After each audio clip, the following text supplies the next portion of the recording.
Bismillahirrahmanirrahim. Assalamu alaikum, dear students. Adnan Ali Shahzad is here. This lecture is for the students of Principles of Macroeconomics in BS Economics second semester, BBA Honors third semester, and MBA second semester in Economic Analysis course. Today's lecture contents are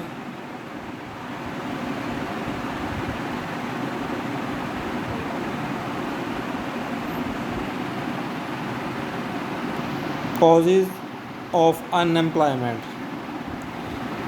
These causes of unemployment will be specially discussed with reference to the developing countries. These causes of unemployment will be discussed especially for the developing countries like Pakistan. Before starting today's lecture, let us discuss the previous lectures that is related to this topic.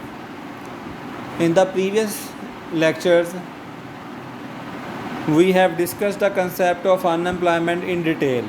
We have tried to define the concept of unemployment in detail. We have differentiated between labor force, not in labor force, and then define the concept of unemployment from the words of McConnell, Brew and Flynn. Then after that we have also discussed the types of unemployment: frictional unemployment, structural unemployment, and cyclical unemployment. Further, we have also discussed the concept of natural rate of unemployment, full employment, and we have also discussed the economic cost of unemployment, that is Okun's law.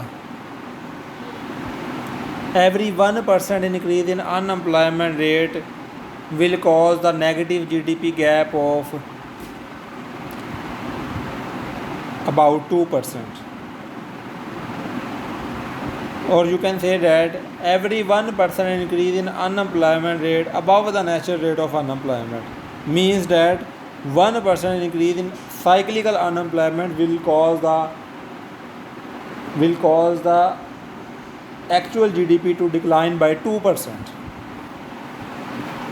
Then we have also studied the concept of GDP gap, which is equal to actual GDP minus potential GDP. So these are the points that we have studied in the previous lectures related to this topic. हमने unemployment से related जो topic पहले पढ़ लिए हैं, मैंने थोड़ा सा उनका ओवरव्यू दिया है. यहाँ पे भी मैंने थोड़ी सी डेफिनेशन लिखी है अनएम्प्लॉयमेंट की, चूँकि यह अब हम कॉजेज़ ऑफ अनएम्प्लॉयमेंट की तरफ जा रहे हैं तो थोड़ा सा आपको रिमाइंड हो जाए कि अनएम्प्लॉयमेंट क्या है. यहाँ पे मैंने शॉर्ट सी डेफिनेशन लिखी है अनएम्प्लॉयमेंट की. A person who is more than 16 years of old, who is able to work and seeking for job for at least 4 weeks ago but failed to get job, it will be considered as a unemployed. Basically unemployment की definition के लिए labour force, not labour force का समझना ज़रूरी है. हमने detail से चूँकि पहले डिस्कस कर दी थी तो यहाँ पे मैं दोबारा डिटेल से डिस्कस नहीं करना चाहता, तो जस्ट मैंने इसकी डेफिनेशन लिख दी है यहाँ पे. तो मैकॉनल, ब्रू एंड फ्लाइन के मुताबिक ये डेफिनेशन है USA के लिए. So unemployment rate can also be measured as the following formula. Unemployment rate is equal to number of unemployed divided by total labour force multiply by 100. तो ये हमने प्रीवियसली डिस्कस कर लिया था लेक्चर.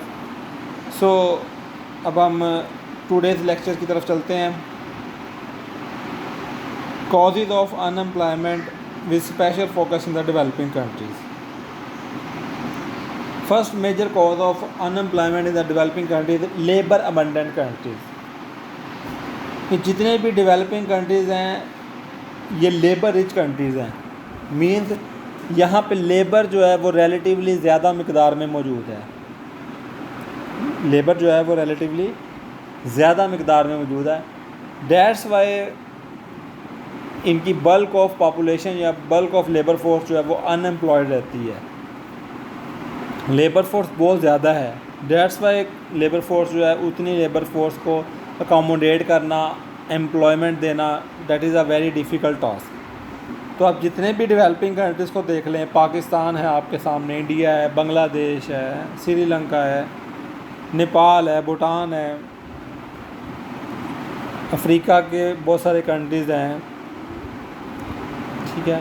तो इन कंट्रीज़ को आप देखें, ये डेवलपिंग कंट्रीज़ जितने भी हैं इनमें लेबर फोर्स जो है वो अबंडेंट है, लेबर फोर्स बहुत ज़्यादा है, इनकी लेबर अबंडेंट है, इनको इसलिए लेबर अबंडेंट कंट्रीज़ भी बोलते हैं। तो दैट्स वाई ये एक मेजर रीज़न है कि अनएम्प्लॉयमेंट के ज़्यादा होने की, क्योंकि लेबर बहुत ज़्यादा बल्क क्वांटिटी में है। तो इतनी, क्योंकि और डेवलपिंग कंट्रीज़ है इनके पास रिसोर्स कम है, तो इतनी बल्क पॉपुलेशन को, लेबर फोर्स को एम्प्लॉयमेंट देना इनके लिए पॉसिबल नहीं होता। So that is the major reason of unemployment specially in the developing countries. Second one is capital scarce countries. एक तरफ ये लेबर अबंडेंट कंट्रीज़, इनके पास लेबर ज़्यादा मिकदार में मौजूद है, और दूसरी तरफ ये है कि इनके पास कैपिटल कम मिकदार में, सरमाया कम है, कैपिटल स्केर्स कंट्रीज़ हैं, कैपिटल स्केर्स कंट्रीज़ हैं। ज़ाहिर है लेबर फोर्स को अगर काम पे लगाना है तो फिर आपको साथ कैपिटल भी चाहिए होता है, ठीक है। अगर आपने 4 फैक्टर्स ऑफ प्रोडक्शन पढ़े हैं, लैंड, लेबर, कैपिटल, एंटरप्रेन्योर, तो एंटरप्रेन्योर क्या करता है, इन बाकी तीनों फैक्टर ऑफ प्रोडक्शन को मिक्स करके जो है वो काम लेता है उनसे। किसी एक फैक्टर से काम लेना डिफ़िकल्ट है, वो इकट्ठे करके काम लेता है। तो ये कैपिटल स्केर्स कंट्रीज़ हैं, कैपिटल हो, सरमाया हो, इन्वेस्टमेंट हो, तो फिर जो है वो लेबर जो है वो एब्जॉर्ब हो जाती है। तो अगर कैपिटल स्केर्स हो कंट्री में तो फिर लेबर को एब्जॉर्ब करना that is a very difficult task. अब इसके मुकाबले में डेवलप कंट्रीज़ को देखें तो डेवलप कंट्रीज़ में जो है वो कैपिटल जो है वो अबंडेंट है, कैपिटल अबंडेंट कंट्रीज़ हैं।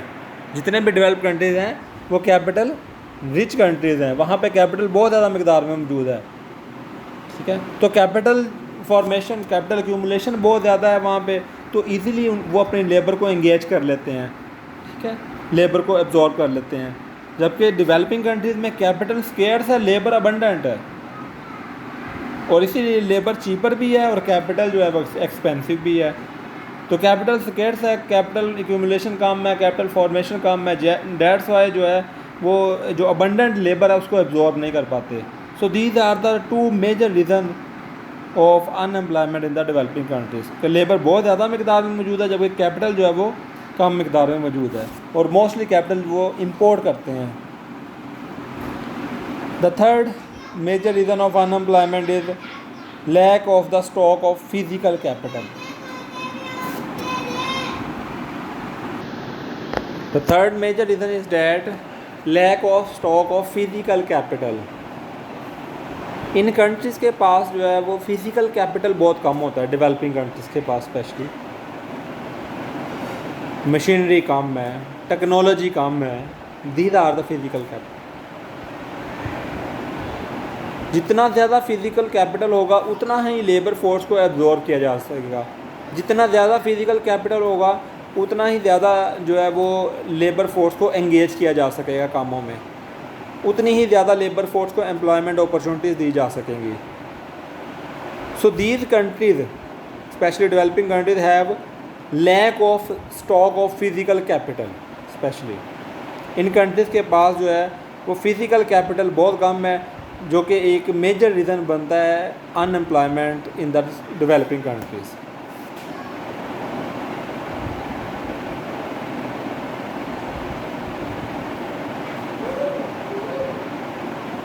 So these are the 3 major reasons that explain the causes of unemployment, especially in the developing countries.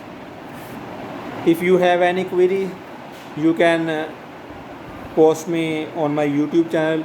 My students can also comment me on Google Classroom, and my students can also discuss it with me during online session on Zoom. Thank you so much students. Stay blessed. Allah Hafiz.